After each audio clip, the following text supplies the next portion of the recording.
Good morning, all. Welcome to Learners Academy.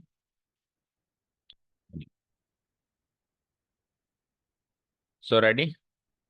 We are up to the last exercise of the chapter, excluding the miscellaneous part. ये हमारा last topic रहेगा. Definite integration का भी last topic रहेगा and साथ में total integrals का भी ये लास्ट टॉपिक रहेगा. Okay. The topic name you can see on your screen is some properties of definite integrals. Some properties of definite integrals. ठीक है. ओके.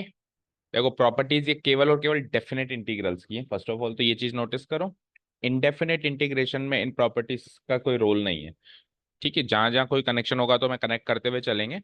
बाकी डेफिनेट इंटीग्रल है, यानी कि विद इन सम लिमिट्स अगर इंटीग्रेशन हो रहा है then only we can use this properties. अगर विदाउट लिमिट्स हो रहा है, इंडेफिनेटली हो रहा है, तो we can not use any of the properties mentioned here. ठीक है. अच्छा, टोटल कितनी प्रॉपर्टीज हैं ये? टोटल ये 8 प्रॉपर्टीज हैं. कैसे? P0 से स्टार्ट है प्रॉपर्टी का सीक्वेंस एंड एंड हो रहा है P7 पे. यू कैन सी. तो 0 से लेके 7 कितनी प्रॉपर्टीज हो गई? 0 1 2 3 4 5 6 7 8 प्रॉपर्टीज हो गई.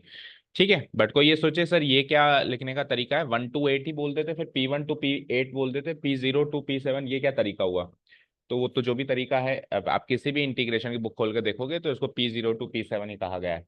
मोस्ट प्रोबेबली ये हो सकता है कि जब ये प्रॉपर्टीज को लिखा जा रहा हो तो यहां से स्टार्ट कर दिया गया हो P1 से P7, P1 से P7 जो है लिख दिया हो, और फिर लिखने के बाद ऐसी जरूरत महसूस हुई हो कि नहीं एक प्रॉपर्टी और है जो आनी चाहिए और वो पहले ही आनी चाहिए, तो उसका सीक्वेंस P0 रख दिया गया. तो वॉट एवर द केस में भी उस पर हमको ज्यादा नहीं सोचना. बट हमको तो P0 to P7 इस पे मतलब है ना, एग्जाम के अंदर भी अपन ये लिख सकते हैं using P7 property, using P6 property, using P5 property. इनका सीक्वेंस, हाँ इनका सीक्वेंस हर बुक में ऐसा ही है. ठीक है. ऐसा नहीं है कि बुक टू बुक ये वेरी कर रहा है. तो P0 to P7 अपने को ये प्रॉपर्टीज याद रखनी. आगे बढ़े. अब हर एक प्रॉपर्टी का थोड़ा बहुत, ज्यादा नहीं, थोड़ा बहुत प्रूफ सेक्शन करते हुए चलेंगे, जिससे क्या होगा, प्रॉपर्टी याद भी होती चली जाएगी. मतलब मेन पर्पस हमारा प्रॉपर्टी को याद करना है, उसको प्रूफ करना नहीं है. बट प्रूफ करने से वो याद हो जाती है, ये एक साइकोलॉजिकल फैक्ट है. किसी चीज को प्रूफ करते हैं तो वो एक्चुअली याद हो जाती है. ठीक है. थोड़ा बहुत उसका प्रूफ याद रहता है तो एग्जाम में याद आ जाता है, अच्छा ये प्रॉपर्टी का LHS पार्ट ये है, RHS पार्ट ये है.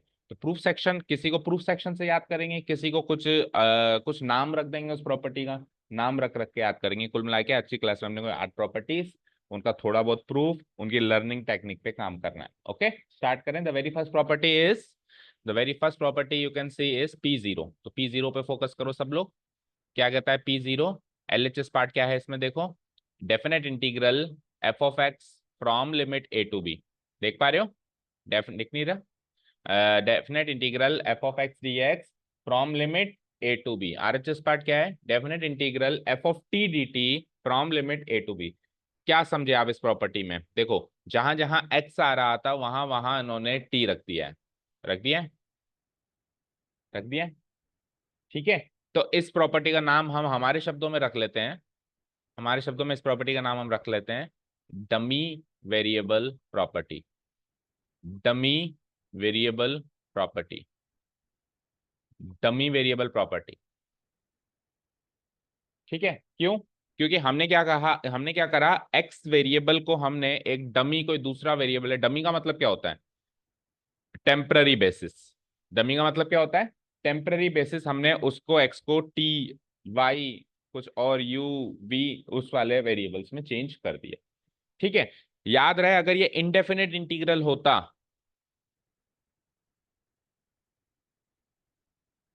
तो ये गलत होता.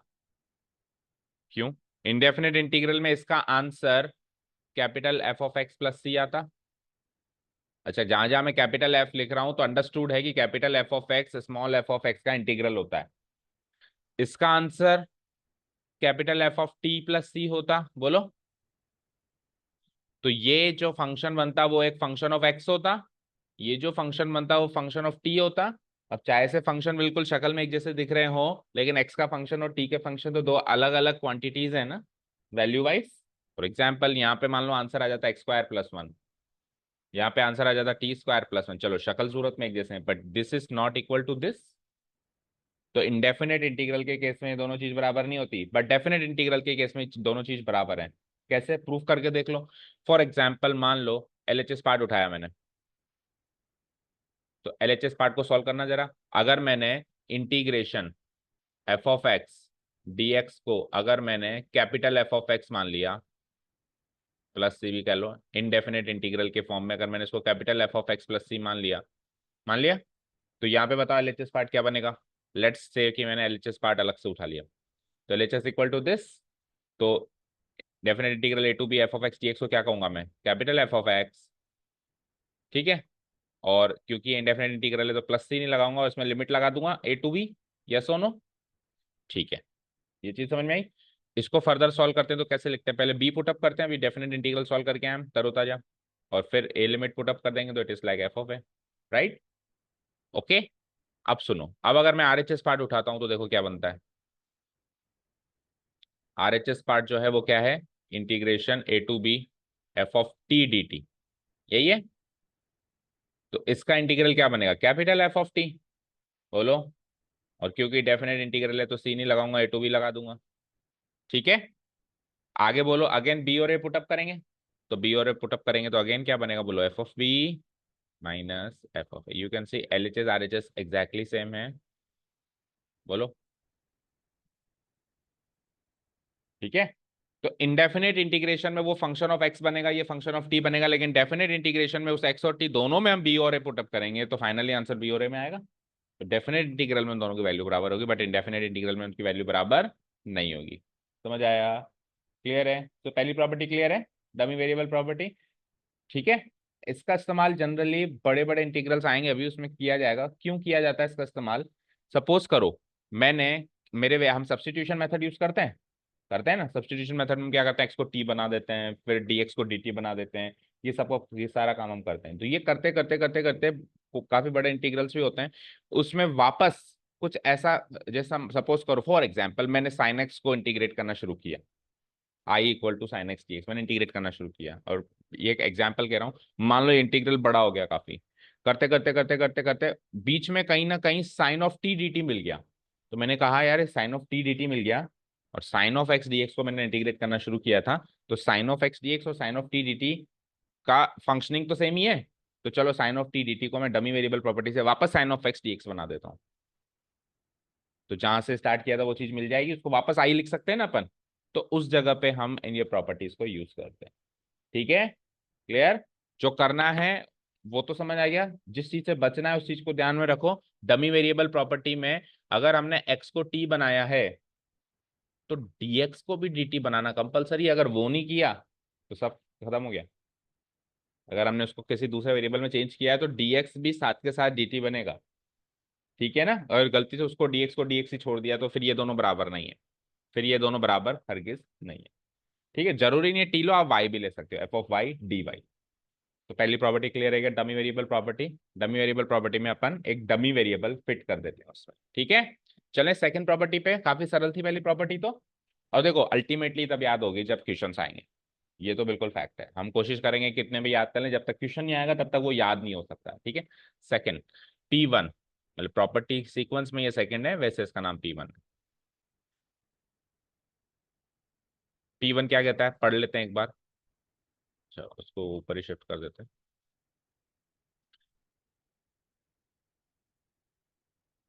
ये क्या कहता है कि अगर आपने A to B F X D x को डेफिनेट इंटीग्रल लिखा है, अगर आप उसकी लिमिट को एक्सचेंज कर दो, इंटरचेंज कर दो, ए टू बी की जगह बी टू ए कर दो, तो आंसर सेम आएगा, बस पिछले वाले का नेगेटिव आएगा। बोलो याद हुआ क्या? इसको हम कहेंगे एक्सचेंजिंग द लिमिट्स। इस प्रॉपर्टी का नाम हम रख देते हैं एक्सचेंजिंग द लिमिट्स। एक नाम होगा ना प्रॉपर्टी का तो वो जल्दी से याद रहेंगी लंबे समय तक। ठीक है, जैसे होता है ना, मान लो किसी का लंबा चौड़ा नाम है, हम घर का नाम रख लेते हैं ना, चिंटू मिंटू सोनू फोनू, तो उस तरीके से इन प्रॉपर्टी को हम P0 P1 इन सीक्वेंस से याद करें तो साथ में एक नाम अटैच कर देते हैं, जो जहां जहां पॉसिबल है। जैसे पहले वाले प्रॉपर्टी का नाम क्या रख दिया आपने, डमी वेरिएबल प्रॉपर्टी, दूसरे का नाम क्या लग दिया, एक्सचेंजिंग द लिमिट्स। तो एक्सचेंज कर दो लिमिट्स, इंटरचेंज कर दो। तो ए टू बी को अगर मैं बी टू ए कर दूं तो आंसर बिल्कुल सेम आएगा, बस पिछले वाले का नेगेटिव आएगा। ठीक है, प्रूफ देख लें इसका, सरल सा प्रूफ है, बहुत सरल सी बात है ये तो, है ना। देखो लेट्स से मैंने एलएचएस पार्ट उठा लिया। Tell me what is LHS part. Integral a to B f of x D x. ठीक है, और small F of x D x का इंटीग्रल हम generally capital F of x लिखते हैं। फंक्शन तो मुझे पता नहीं है ना, तो हाल फिलहाल तो यही लिखूंगा ना, ऐसे थोड़ा ना मुझे पता है कि फंक्शन क्या है, उसका इंटीग्रल करके बताऊं। ठीक है, तो इसकी लिमिट क्या लगाओगे, टेल मी, बोलो। ए टू बी। इसको फर्दर सॉल्व कैसे करते हैं, एक बार बी पुटअप करते हैं। तो capital F of B minus capital F of A. ठीक है, अब इस क्वांटिटी से अगर मैं माइनस साइन को कॉमन ले लूं तो क्या बनता है अंदर, capital F of a, interchange हो जाएंगे दोनों ये, capital F of a minus capital F of b, ऐसे बनेगा, बताओ, बोलो, मैथमेटिकली कर रहे हैं ना सारी चीज। अब इस माइनस साइन को तो बाहर ही रहने दो, और capital F of a minus capital F of b को क्या लिख सकते हो आप, इसको आप लिख सकते हो कैपिटल एफ ऑफ एक्स जिसकी लिमिट बी टू ए हो, और इसको क्या लिख सकते हो आप, minus integral small F of x D X जिसकी लिमिट बी टू ए हो, and which is nothing but our are H S. तो ये इसका छोटा सा सरल सा प्रूफ है। ठीक है, ए टू बी की जगह अगर मैं बी टू ए कर दूं तो माइनस साइन बाहर आ जाएगा। फॉर एग्जाम्पल मान लो मुझे एक फंक्शन दे दिया कोई, मुझे कोई फंक्शन दे दिया, इंटीग्रेशन कोई भी फंक्शन है f of x D X, और मुझे लिमिट दे दी यहाँ पे 3 to 7, और आपसे पूछा कि अब आप इसका आंसर मान लो मुझे क्वेश्चन में दे दिया, ये तो गिवन है, और आपसे पूछ लिया कि अब 7 to 3 सेम फंक्शन को इंटीग्रेट करके बताओ, तो आप क्या करोगे, जो पिछला आंसर लिया आपने उसका नेगेटिव लगा दोगे आंसर, क्योंकि क्या है, सब कुछ सेम है, जब लिमिट ही तो एक्सचेंज हुई है, लिमिट एक्सचेंज हुई है तो बाहर एक माइनस साइन आ जाएगा। बोलो, याद हो गया, तो प्रॉपर्टीज याद हो गई। ओके, अब इसका एक पर्टिकुलर केस क्या है, अगर मान लो सेम सेम कर दें, ए टू ए कर दें, या बी टू बी कर दें, या सी टू सी कर दें, तो जीरो आएगा आंसर, आएगा ना। एफ ऑफ ए में से एफ ऑफ ए घटाओगे, एफ ऑफ बी में से तो सेम लिमिट से सेम लिमिट पे ही अगर अपन इंटीग्रेट करेंगे डेफिनेटली, तो आंसर जीरो आना है। देखो एक्चुअली आप है ना डेफिनेट इंटीग्रल को, ये तो हम अभी इसका आर्थमेटिक प्रूफ या आर्थमेटिक नजरिए से देख रहे हैं, आप कहीं ना कहीं माइंड में इसका ज्योमेट्रिक मीनिंग याद रखा करो। डेफिनेट इंटीग्रल का ज्योमेट्रिक मीनिंग होता है एरिया अंडर द कर्व, तो कर्व के अंदर का एरिया, जब भी डेफिनेट इंटीग्रल बात हो ए टू बी, तो आप ऐसे याद रखा करो, ए से लेके बी तक ऑर्डिनेट्स के बीच के एरिया की बात हो रही है। तो अगर मैं ए टू ए कहूं, यानी जहां से शुरू करूं वहीं खत्म कर दूं, तो कुछ एरिया बना क्या, जीरो बनाना, तो definite integral from A to a zero बनेगा, सिंपल सा लॉजिक। क्लियर है क्या, बोलो, चलें आगे। ठीक है, इसका पर्टिकुलर केस आप देख पा रहे हो आगे क्या लिखा हुआ है, अगर definite integral from A to A ही होगा तो क्या होगा, जीरो होगा। पर्टिकुलर केस समझ में आ गया। ओके, अच्छा आपको जो बुक नोट्स में क्या क्या नोट डाउन करना है, जिस जिस प्रॉपर्टी का मैं प्रूफ बता रहा हूँ उसका प्रूफ भी नोट डाउन करना है। जैसे फर्स्ट का प्रूफ तो खैर नहीं किया हमने डिस्कस, फर्स्ट का प्रूफ किया डिस्कस, है ना, पहले एलएचएस लिया फिर आरएचएस लिया, देखा ना एलएचएस आरएचएस बराबर है। सेकंड का प्रूफ भी किया, एलएचएस से आरएचएस पे गए। ठीक है, पर्टिकुलर केस है तो पर्टिकुलर केस भी, ये सब सारी चीज आपको नोट्स में नोट डाउन करनी है, जिसका प्रूफ डिस्कस कर रहे हैं, जिसका नहीं कर रहे हैं उसका कोई बात नहीं। थर्ड प्रॉपर्टी देखते हैं। अब थर्ड प्रॉपर्टी जो है काफी इंपॉर्टेंट प्रॉपर्टी है। इस थर्ड प्रॉपर्टी का नाम हम रख देते हैं breaking the limits, breaking the limits. Okay, third property start करने से पहले आप सब लोगों से एक सवाल है, कैन यू फाइंड इंटीग्रल, ध्यान से सुनना सवाल, can you find integral modulus x D x.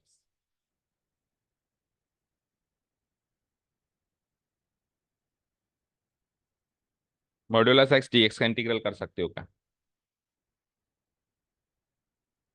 सोच के बताओ।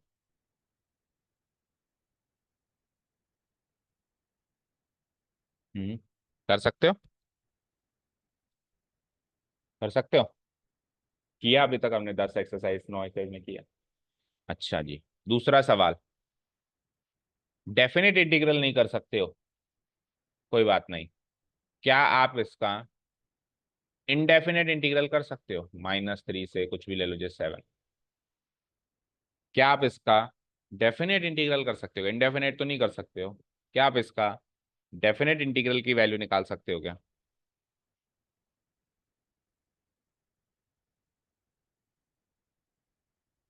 नहीं निकाल सकते? निकाल सकते। मॉडुलस एक्स का डेफिनेट इंटीग्रल निकालना पॉसिबल है, क्योंकि डेफिनेट इंटीग्रल का मीनिंग होता है एरिया अंडर द कर्व। चलो, आप एरिया अंडर द कर्व की बात कर रहे हो, तो क्या आप मॉडुलस एक्स को ग्राफ में प्लॉट कर सकते हो सारे बच्चे? बोलो, मॉडुलस एक्स जो होता है वो वी टाइप ग्राफ होता है, कुछ ऐसा 45 डिग्रीज पे यूं, 40 ऐसा ही होता है ना, ये तो पता है ना सबको। अब ये जो कर्व बना, इसके अंदर का एरिया चाहिए, इसके अंडर यानी इसके नीचे का एरिया चाहिए, एक्स एक्सिस को बेस मानते हुए। और ऑर्डिनेट्स क्या है, -3 से 7। तो लेट से -3 यहाँ है और लेट से 7 यहाँ है। तो क्या इसके अंदर का एरिया डिफाइन नहीं हुआ क्या? बोलो। तो एरिया डिफाइन हुआ तो फिर वो भी डिफाइंड है। तो ज्योमेट्रिकली इसका एरिया डिफाइंड हुआ ना, तो वो भी डिफाइंड है। पर सवाल आता है कैसे निकालें। सवाल क्या आता है? कैसे निकालें? तो मॉडुलस एक्स अपनी परिभाषा किस पॉइंट पे बदलता है? मॉडुलस एक्स अपनी परिभाषा किस पॉइंट पे बदलता है? जीरो पे। जीरो पे ये इसकी परिभाषा बदल रही है। कोई बता सकता है जीरो से लेफ्ट में इसकी परिभाषा क्या है? परिभाषा बताओ। F of x equal to -x। और जीरो के राइट में इसकी परिभाषा क्या है? Equal to +x। ये दो परिभाषाएं फॉलो कर रहा है। जीरो के लेफ्ट में कुछ अलग, इंक्लूडिंग जीरो, और उसके राइट में अलग। जीरो और जीरो के राइट में +x है, और जीरो के लेस देन जीरो में वो -x है। ये परिभाषा है उसकी। तो जीरो पर अगर उसकी परिभाषा बदलती है, ये है -3, ये है 0, ये 7, तो मैं क्या करूंगा, -3 से 0 एक अलग फंक्शन मान लूंगा, क्योंकि जीरो पे बदल रही है। और 0 से 7 एक अलग फंक्शन मान लूंगा, यानी कि मैं इसको ब्रेक कर दूंगा। डेफिनेट इंटीग्रल एक बार तो लिख दूंगा -x dx, और एक बार लिख दूंगा मैं +x dx। ठीक है। ये मैंने मॉडुलस एक्स की दो परिभाषाएं लिखी हैं, क्या सही लिखी हैं बताओ? जो -x वाली डेफिनेशन है वो जीरो के लेफ्ट में, तो ये लिमिट तो हो जाएगी -3 से 0। और वो जीरो के राइट में, तो ये लिमिट हो जाएगी 0 से 7। प्लस लगाओ, यही इसका आंसर है। यही इसका आंसर है भाई। एरिया को ऐड ही तो कर रहे हो, इधर वाले एरिया को और इधर वाले एरिया को ऐड कर रहे हो। तो इधर वाला एरिया -3 से 0 है, इधर वाला एरिया 0 से 7 है। इधर वाला डेफिनेशन -x है, इधर वाली डेफिनेशन +x है। तो इस तरीके से मॉडुलस एक्स dx को -3 से 7 हम इंटीग्रेट कर, डेफिनेटली इंटीग्रेट करके ये आंसर निकाल सकते हैं, कुछ भी इसका जो आंसर आए। ठीक है, समझ आया सभी को? अब ये ब्रेकिंग द लिमिट्स का क्या रोल हुआ इसमें, यू कैन सी -3 से 7 को हमने ब्रेक कर दिया, -3 से 0, 0 से 7। तो जीरो पे हमने -3 से 7 वाली लिमिट को ब्रेक कर दिया। इसलिए इस प्रॉपर्टी का नाम क्या है? Breaking the limits. Usage generally modulus function में, या ऐसे फंक्शन जिसकी दो डेफिनेशन होती हैं। कई सारे फंक्शन हमने देखे ना जिसकी दो डेफिनेशन होती हैं, इसके लेफ्ट में ये डेफिनेशन लो, उसके राइट में ये डेफिनेशन लो, इस तरीके के फंक्शन, या मॉडुलस एक्स की तो जनरली दो डेफिनेशन है ही सही। तो ऐसे फंक्शंस का डेफिनेट इंटीग्रल निकालने के लिए हम लिमिट्स को ब्रेक कर सकते हैं, या कहीं और भी हमको जिस भी जरूरत महसूस हो तो हम लिमिट्स को ब्रेक कर सकते हैं। हमको मान लो 10 से लेके और 50 तक डेफिनेट इंटीग्रल चाहिए, और 10 से लेके 50 एक साथ नहीं कर पा रहा हूँ, तो आप उसको कहीं पर भी ब्रेक कर सकते हो आपकी सहूलियत के हिसाब से। आपने 10 से लेके 20 तक एक लिमिट बना दी, और 20 से लेके 50 दूसरी लिमिट बना दी, सेम फंक्शन, उसके फंक्शन की डेफिनेशन के अकॉर्डिंग। बोलो, क्लियर है क्या ब्रेकिंग द लिमिट्स? क्लियर है? अच्छा, ये तो था इसका ज्योमेट्रिक प्रूफ। ये क्या था इसका? Geometric proof. Now let us talk about arithmetic proof. तो अर्थमेटिक, पहले एक बार प्रॉपर्टी तो पढ़ो।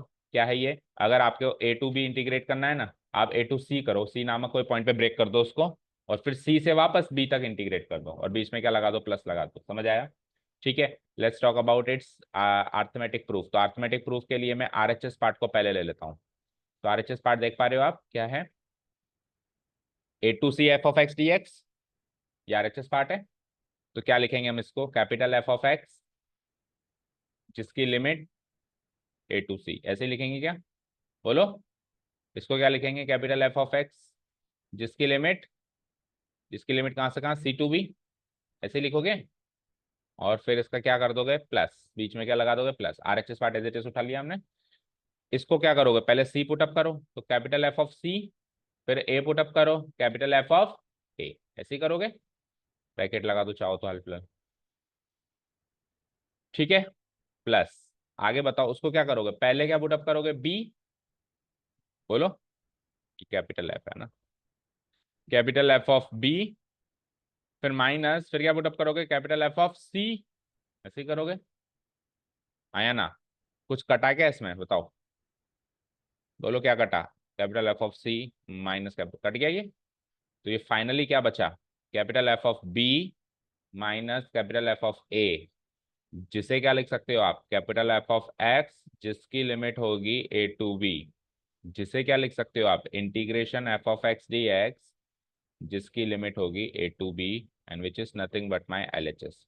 तो आर एच एस पार्ट से स्टार्ट करके मैंने एल एच एस पार्ट पे प्रूव, ये इसका अर्थमेटिक प्रूफ है, और जो पहले किया वो ज्योमेट्रिक प्रूफ था, एरिया अंडर द कर्व, देख चेक करके, ठीक है। मान लो, वैसे तो देखो नील चांसेस है कि प्रूफ आ जाए प्रॉपर्टी का, मान लो प्रूफ करना पड़ रहा है किसी भी सिचुएशन में, ठीक है, तो हम इस तरीके से इसका प्रूफ कर सकते हैं।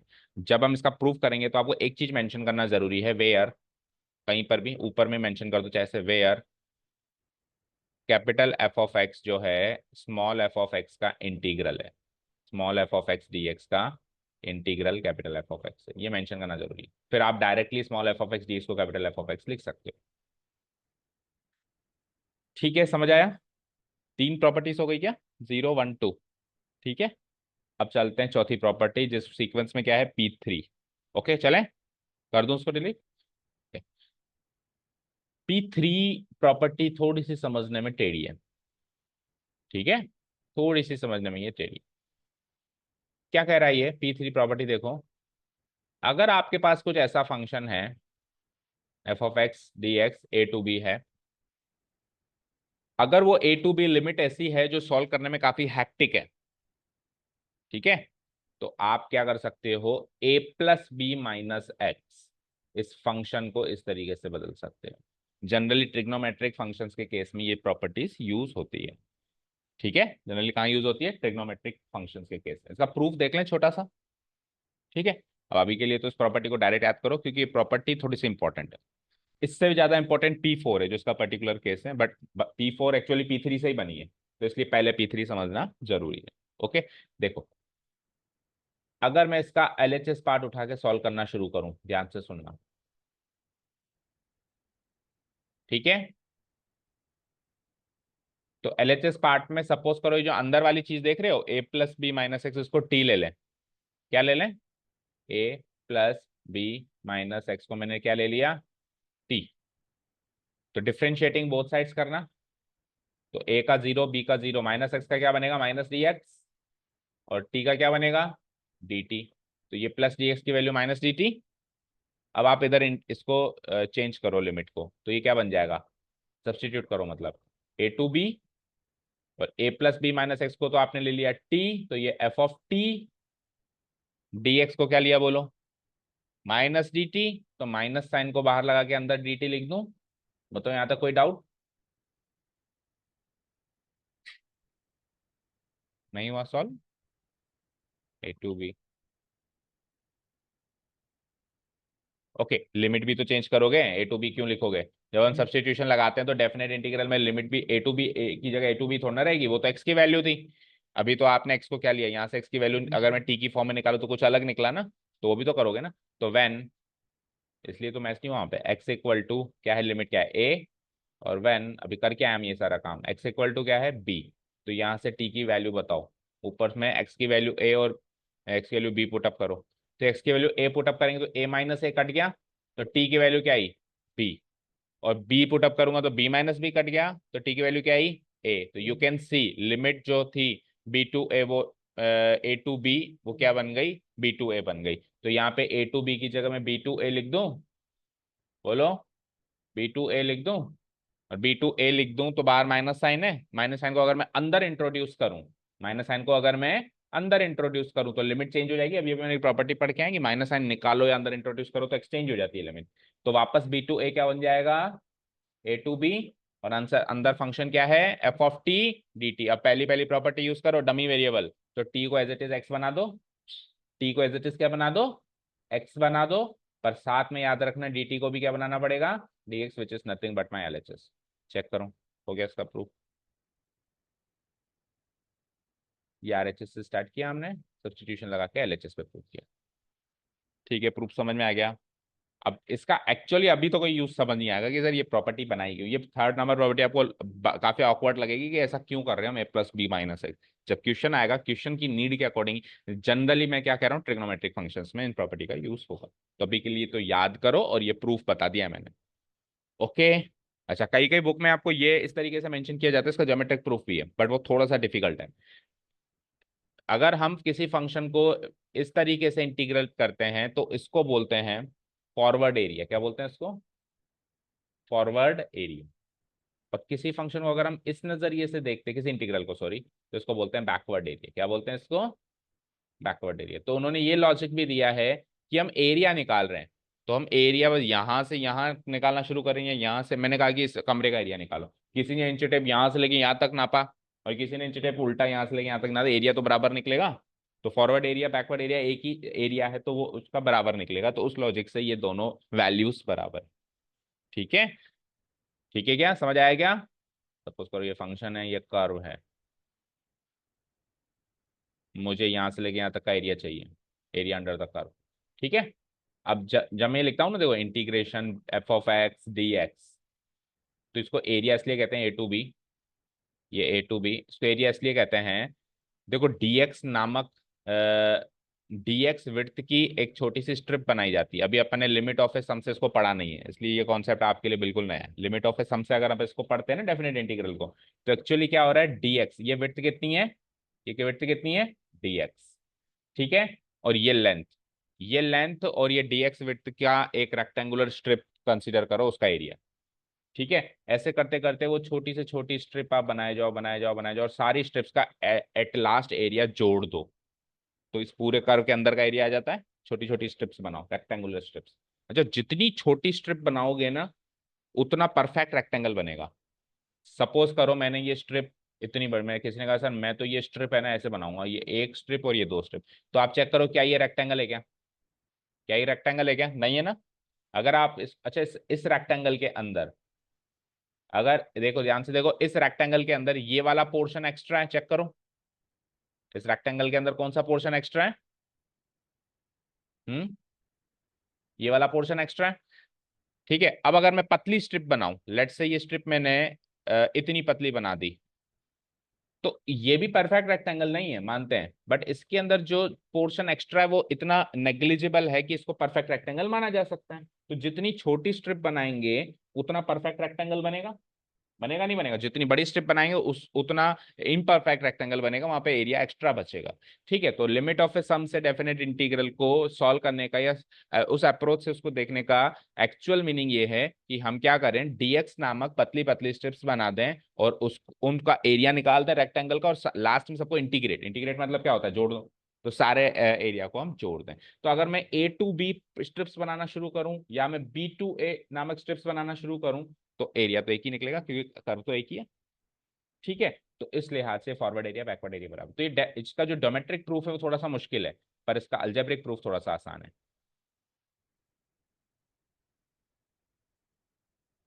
ठीक है। इसका अलजेब्रिक प्रूफ हमने जो अभी किया ना, आरएचएस एलएचएस, वो थोड़ा सा आसान है। अगर आपको प्रूफ करने की कहीं जरूरत महसूस हो, या मन हो, या आ जाए कोई कहते प्रूफ करके दिखा, तो आप ज्योमेट्रिक प्रूफ उसका कर देंगे आरएचएस। अभी जो a+b-x को टी ले लिया, उस तरीके से। चलो, P3 से ज्यादा इंपॉर्टेंट है, जैसा मैंने कहा P4, और P4 P3 से ही जन्मा है। क्या कह रहा है देखो, पढ़ो। P4 is a particular case of P3। P4 is what, a particular case of P3। How? देखो, अगर मैं इसमें जो नीचे वाली लिमिट है a to b, उसको अगर मैं 0 रख दूं, ठीक है, तो यहाँ पे जहां जहां a है वहां 0 हो जाएगा, तो ये एक ही जगह क्या हो जाएगा, 0। तो 0+b-x क्या होता है, b-x। तो यहाँ पे अगर a रख दूं तो यहाँ पे a हो जाएगा a-x। तो ये देखो सेम प्रॉपर्टी है। तो एक्चुअली P4 में कुछ भी नहीं है, लोअर लिमिट 0 है। वहां पे लोअर एंड अपर लिमिट दोनों कुछ तो है, लोअर भी कुछ तो है, अपर भी कुछ तो है। और P4 में क्या है, अपर ही कुछ है, लोअर 0 है। और ये प्रॉपर्टी मोस्ट फ्रिक्वेंटली यूज होगी, मोस्टली यूज होगी। ठीक है।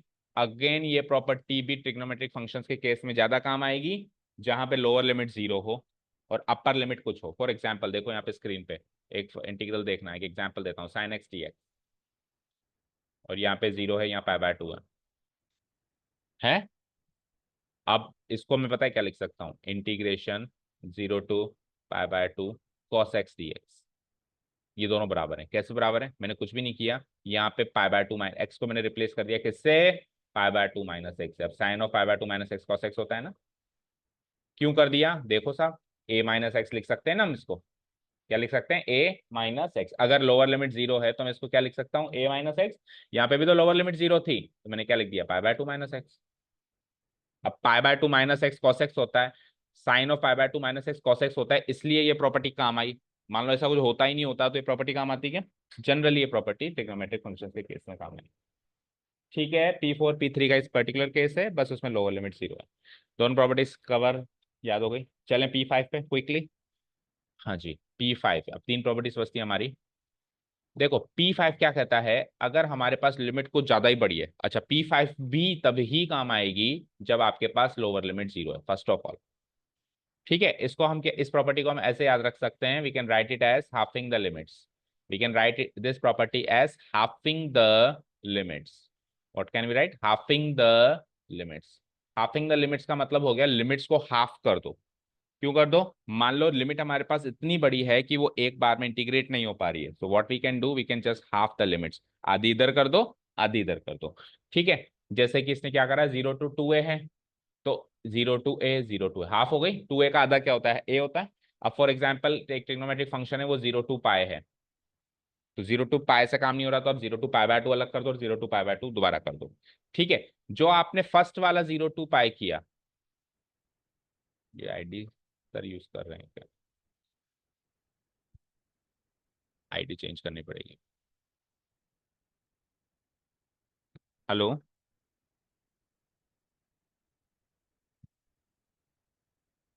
एक बार अपन आईडी चेंज करके आते हैं।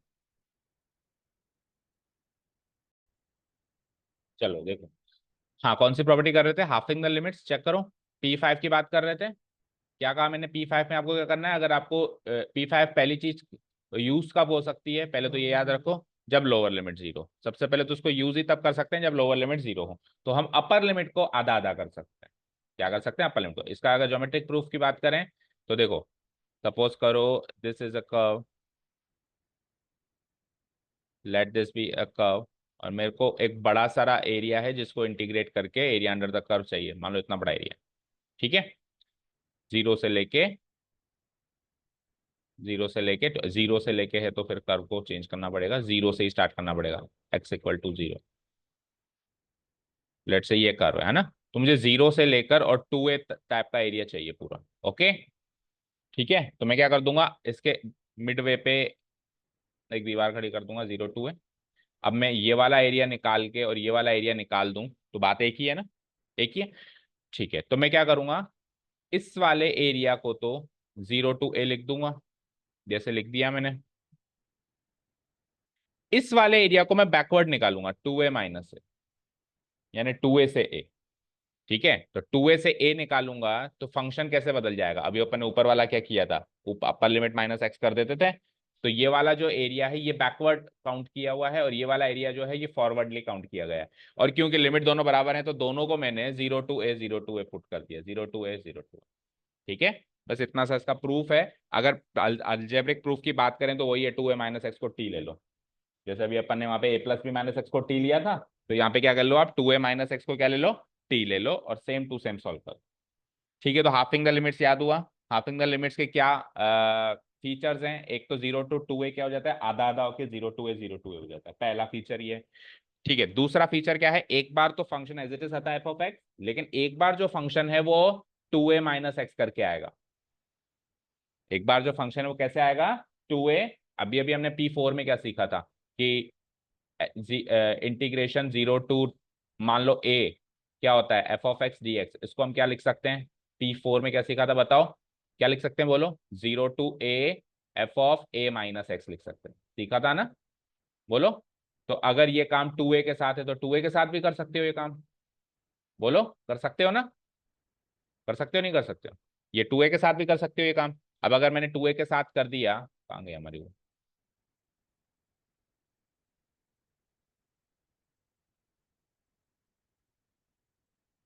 नेटवर्क का बड़ा इशू है आज।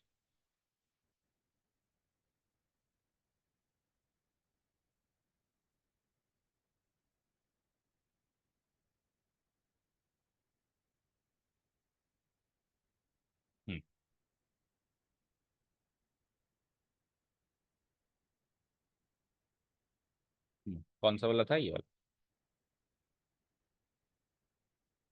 ठीक है। तो अगर 0 to a के साथ कर सकते हैं तो 0 to 2a के साथ भी कर सकते हैं। तो इसको मैंने क्या कर दिया, दो लिमिट्स में ब्रेक कर दिया, 0 to a 0 to a। एक बार तो मैंने ओरिजिनल फंक्शन रख दिया और एक बार ये P4 प्रॉपर्टी यूज करके उसको 2a माइनस एक्स रख दिया, क्योंकि ये दोनों तो बराबर है। 2a माइनस एक्स करें एफ ऑफ एक्स करें, दोनों बराबर है ना। तो एक बार तो एफ ऑफ एक्स रख दिया गया और एक बार F of 2a minus X रख दिया गया। बोलो याद हो गई क्या लिमिट। P6 अगेन P5 से उत्पन्न हुआ है। अगर सपोज करो ये वाला डेफिनेट इंटीग्रल और ये वाला डेफिनेट इंटीग्रल एक दूसरे के बराबर हैं, तो मैं इसको हटा के इसी का दोगुना लिख दूं। हाँ या ना। मैथमेटिकल सा लॉजिक है ना। तो अगर दोनों बराबर हैं तो वो क्यों लिखूं, फिर मैं difficult part 2a minus x क्या लिखूं, मैं एफ ऑफ एक्स ही लिखूंगा और उसका क्या कर दूंगा, दोगुना कर। पर अगर नहीं है, बराबर नहीं है साहब, ये इसका नेगेटिव है, तो फिर इसका आंसर जीरो आ जाएगा, प्लस माइनस करके आंसर जीरो आ जाएगा ना। तो देखो P6 क्या कहता है कि अगर F of 2a minus x और एफ ऑफ एक्स दोनों बराबर के फंक्शंस हैं, तो इसका आंसर आप twice of 0 to a F of X लिख दो, एफ ऑफ एक्स लिख दो। लेकिन अगर ये दोनों एक दूसरे के नेगेटिव है, तो इस इंटीग्रल का आंसर सीधे जीरो लिख दो। ठीक है। सो P6 is nothing but the particular case of P5, जिसके अंदर हमने इन दोनों इंटीग्रल्स के बीच का रिलेशन ढूंढ लिया। अगर ये दोनों बराबर हैं तो ट्वाइस ऑफ दिस थिंग, और बराबर नहीं है, एक दूसरे के नेगेटिव हैं, तो आंसर क्या है इसका, जीरो। बताओ P6 समझ में आया। P5 P6 ऐसे याद रखो, P5 P6 एक ही प्रॉपर्टी है, वो उसका पर्टिकुलर केस है। सिमिलरली P3 P4 भी एक ही प्रॉपर्टी थी, बस P4 P3 का पर्टिकुलर केस था। तो 8 में से देखो दो प्रॉपर्टी तो ऐसे कम हो गई, क्योंकि वो उसका पर्टिकुलर केस, वो उसका पर्टिकुलर केस। अब एक लास्ट प्रॉपर्टी है P7, तो जाना है किसी को, जाओ जिसको जाना है। P7 एक लास्ट प्रॉपर्टी देखते हैं एंड देन फिर हम वाइंड अप करते हैं। 8वें नंबर की प्रॉपर्टी है वैसे ही है, बट सीक्वेंस में P7। ठीक है, देखो।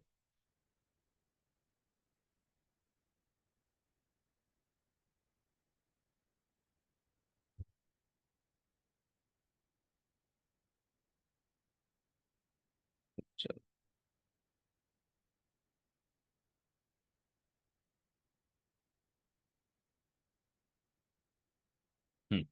देखो P7 प्रॉपर्टी यूज कब होगी, पहले तो सुनो। जब ऊपर और नीचे सेम लिमिट हो, बट नीचे नेगेटिव और ऊपर पॉजिटिव हो। तो ये भी याद करते चलो, प्रॉपर्टी हम कहाँ कौन से यूज कर सकते हैं। जैसे शुरू की, अभी तक शुरू की तीन प्रॉपर्टीज P6 P5 और P4, ये तीनों प्रॉपर्टीज कहाँ यूज हो रही थी, जब लोअर लिमिट जीरो थी। चेक कर लो। इससे पिछली तीन प्रॉपर्टीज कहाँ कहाँ यूज हो रही थी, जब लोअर लिमिट क्या थी, जीरो। P4 P5 P6, तीनों में देख लो, lower limit zero, lower limit zero, lower limit. और लोअर लिमिट जीरो नहीं है तो P4 P5 P6 का कोई स्कोप ही नहीं है, यूज ही नहीं हो सकती। इसीलिए P7 का सबसे पहले तो ये देखो यूज कहाँ हो सकती है, कहाँ यूज हो सकती है, जहां पे सेम लिमिट हो, बस एक दूसरे की नेगेटिव हो। जैसे -a से a टाइप की, ठीक है, जैसे -3 से 3 टाइप की, जैसे -5 से +5 टाइप की, जैसे -7 से +7 टाइप की। इस तरीके की प्रॉपर्टी, इस तरीके की लिमिट्स में हम लास्ट प्रॉपर्टी को यूज करेंगे। ठीक है, यहाँ तक क्लियर है सारी बात। अब आगे बढ़ने से पहले आप ये सोचो, आप ये रिकॉल करो कि हमने फंक्शंस की दुनिया में सीखा था, एक तरीके का फंक्शन होता है जिसको हम बोलते हैं इवन फंक्शन, और एक तरीके का फंक्शन होता है जिसको हम बोलते हैं odd function. Do you know the meaning. पता है इवन फंक्शन और ऑड फंक्शन, क्योंकि ये वाले वर्ड्स अभी मैं यहाँ पे यूज करूंगा, इवन फंक्शन ऑड फंक्शन, तो ये इसका मीनिंग ही नहीं पता तो प्रॉपर्टी कैसे समझ में आएगी। तो even function and odd function का मीनिंग पता है किसी को भी, बोलो क्या होता है इवन फंक्शन। जो माइनस साइन को एब्जॉर्ब कर ले वो इवन है, जो नहीं करे बाहर फेंक दे वो ऑड है। ठीक है। इवन मतलब क्या होता है, सम कर देना, सम। मतलब सम इंग्लिश वाला सम नहीं, SUM नहीं, सम मतलब हिंदी वाला सम होता है ना, बराबर कर देना, सम कर देना। इवन नंबर का मतलब भी सम संख्याएं होती है, सम कर देना यानी बराबर कर देना। तो ये क्या कर देगा, अगर मेरे पास एफ ऑफ माइनस एक्स है, तो वो माइनस साइन को एब्जॉर्व करके एफ ऑफ एक्स बना देता है। पर ये क्या करता है साहब, अगर आपको माइनस मिल गया तो ये बाहर निकाल के फेंक देगा, ये सम नहीं करता। ये ऑड है, ऑड मतलब क्या होता है, अजीब है ये क्या करता है, माइनस साइन को बाहर निकाल देता है। एक एक एग्जाम्पल लेते हैं। बताओ मुझे, कॉस ऑफ माइनस एक्स क्या होता है, कॉस एक्स होता है, तो it is an example of even function. But sine of minus x क्या होता है, माइनस साइन, जो it is an example of odd function. तो एग्जाम्पल भी दे दिया और मीनिंग भी समझ में आ गया, तो मैं प्रॉपर्टी की तरफ चलूं, even function and odd function की प्रॉपर्टी की तरफ चलूं। ओके, देखो एक बार फिर से, फिर इसका ग्राफ की नजरिए से इसको देखेंगे। क्या कहता है P7 क्या कहता है कि अगर आपके पास एक इवन फंक्शन है, ठीक है, और उसने देखो खुद ने भी बता रखा है इवन फंक्शन क्या होता है, जब F of minus x F of x हो यानी माइनस एन एब्जॉर्ब हो जाए तो इवन होता है, ठीक है। अगर इस टाइप का फंक्शन हो और आपके पास माइनस ए से लेके ए की लिमिट हो, तो आप अगेन उसको आधा आधा कर दो, जीरो से ए कर दो और दुगना कर दो, जीरो से ए कर दो और क्या कर दो, दुगना कर दो। बड़ी सरल सी बात है, देखो मैं इसको ब्रेक कर सकता हूँ ना, माइनस ए से जीरो और जीरो से ए, अभी ब्रेकिंग द लिमिट सीखा था ना अपन ने, बड़ा सरल सा प्रूफ है इसका, है ना। मैं इसको ब्रेक कर सकता हूँ कैसे, बोलो, माइनस ए से जीरो और दूसरा f of x D x plus और दूसरा zero to a f of x D x, ठीक है।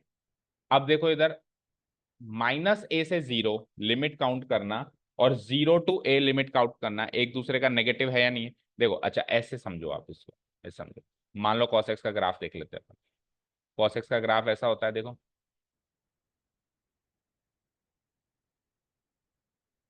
ऐसे होता है ग्राफ इसका, ऐसे होता है। मान लो ये माइनस पाई बाय टू है और ये प्लस पाई बाय टू, ये इवन फंक्शन होता है ना कॉस।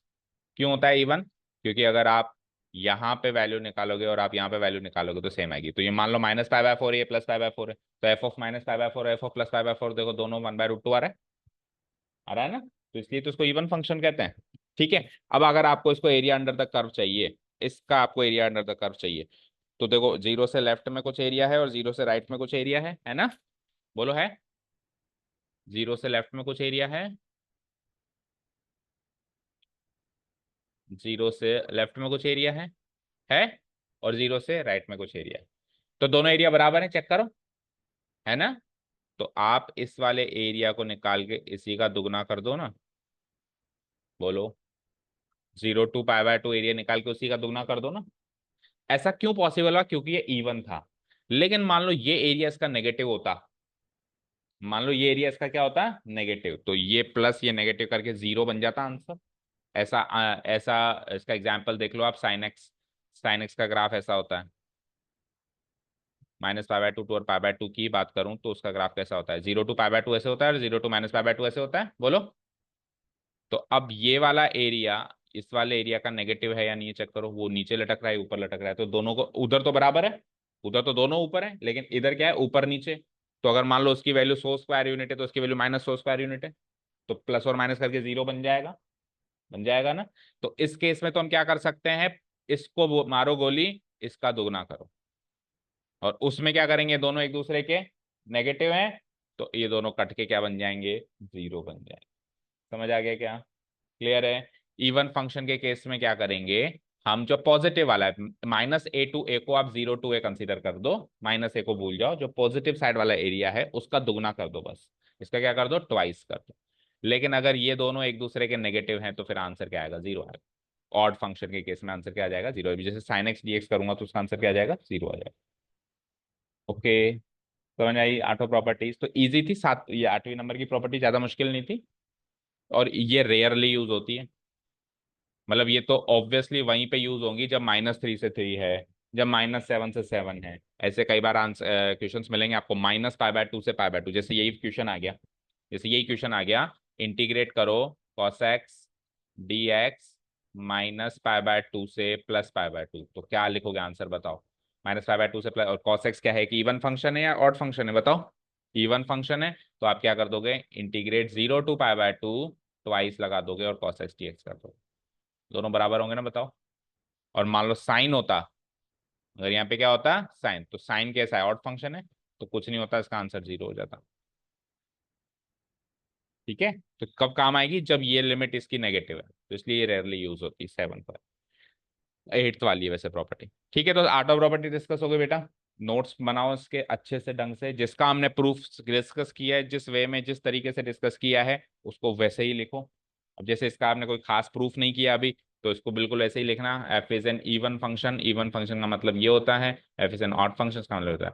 अगर आप घर बैठ के अच्छे से आज इसके नोट्स बनाओगे तो यकीन मानो 75% तो प्रॉपर्टीज नोट्स बनाते बनाते याद हो जाएंगी, होंगी ना। एक बार अभी हमने रिवाइज किया, एक बार आप वीडियो चलाओगे घर पे, नोट्स बनाओगे, सेकंड टाइम रिवाइज हुआ, और फिर जब बाकी क्वेश्चंस करेंगे उसमें रिवाइज होगा। तो 75% तो आपको नोट्स बनाते बनाते ये प्रॉपर्टीज याद हो जाएंगी, क्योंकि गिनती में इतनी ज्यादा नहीं है, 8 ही है। ठीक है। और जिस जिसका हमने एक पेट नेम रखा जैसे डमी वेरिएबल प्रॉपर्टी, तो आप भी उसके सामने पेंसिल से मार्क कर देना डमी वेरिएबल प्रॉपर्टी, तो उससे भी वो याद हो। कल अपन इसकी एक्सरसाइज का स्टार्ट करते हैं। ठीक है, चलो। Thank you so much for listening to us, have a nice day, keep learning, bye. हाँ। हाँ, देखो -a से 0 ले तो सकते हैं, बात मान ली, लेकिन देखो प्रॉपर्टी का काम क्या होता है, समाधान कर, आसान करना, चीज को आसान करना। अब हमारे सामने जो ऊपर की 3 प्रॉपर्टीज हैं उसमें लोअर लिमिट क्या है, 0। तो इसको अभी ये तो cos x dx वाला जो फंक्शन था, ये तो एक पर्टिकुलर एग्जाम्पल था। जब फंक्शंस काफी बड़े बड़े आते हैं तो नीचे 0 टू सम जो लिमिट होती है उसको फिर अपन अगेन आगे प्रोसेस करते हैं क्या, a-x में। ठीक है, सपोज करो ये आपके पास प्रॉपर्टी है 0 to a dx, f(x) dx। तो इसको आप प्रोसेस करके क्या लिख सकते हो, ऊपर वाली प्रॉपर्टी का इस्तेमाल करके क्या लिख सकते हो, 0 टू a f(a-x) लिख सकते हो ना। लेकिन अगर ये ऐसे होता, आप जो कह रहे हो कि 0 तो यहाँ लगाऊं और -a यहाँ लगाऊं, तो इसको आगे फर्दर प्रोसेस कर सकते हो क्या, नहीं, इसको तो डेफिनेटली एक ट्रेडिशनल तरीके से ही सॉल्व करना पड़ेगा। तो वैसे लिखने में वो आगे फर्दर भी प्रोसेस होगी ऊपर वाली प्रॉपर्टीज का इस्तेमाल करके, वैसे लिखने में कुछ नहीं होगी, बाकी आंसर सेम है, आप सही कह रहे हो। बट प्रॉपर्टी का काम क्या होता है, चीज को सरल बनाना। तो ऐसा करने से वो कुछ सरल ही नहीं बनी। cos x dx को बस छोड़ दो, cos x dx में तो चलो बात एक ही हो गई, तो उसमें तो आप वो भी कर सकते हो और ये भी कर सकते हो। लेकिन बाकी जगह जब बड़े बड़े फंक्शंस आएंगे तो ऐसा लिखने से वो सरल हो जाएगी, इसलिए उसको उस फॉर्म में लिखा गया है जिसमें नीचे 0 आ जाए, ताकि ऊपर की 3 प्रॉपर्टी से और आगे फर्दर प्रोसेस हो जाए। ठीक है, अभी क्लियर। चलो, thank you so much for listening to us, have a nice day, keep learning, bye.